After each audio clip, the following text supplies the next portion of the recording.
Hello tech lovers, welcome back to Tech Tutor. In today's video, I'll show you how to easily stop and start Windows updates using just a few simple commands. If you want to control when updates happen on your computer, this method is perfect for you. Let's get started.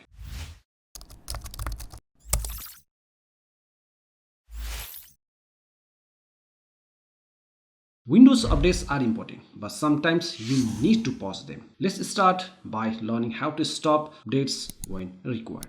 In section 1, we will go through stopping Windows update. First, let's see how to stop Windows update. Sometimes update can interrupt your work or gaming, so pausing them can be useful. To do this, first open command prompt as an administrator. Here we can select run as administrator.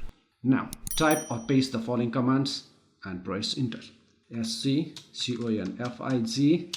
space wuauserv space start equal to space disabled and hit enter.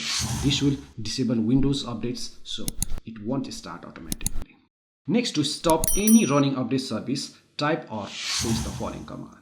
Net space stop space wuauserv, press enter, and that's it. Windows update is now stopped. In section 2, we will go through starting Windows update. If you want to enable updates again, follow these steps. Open command prompt as an administrator just like before. Now type or paste the following command and press enter. sc space config space wuauserv space strt equal to space auto, press enter. This will set Windows update back to automatic, allowing it to run on start.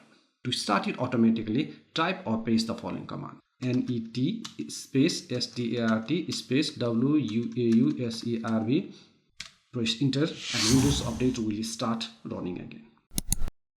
That's it. Now you have full control over when your system updates. If this video helped you, give it a thumbs up and subscribe for more tech tips. Thanks for watching and see you in the next video.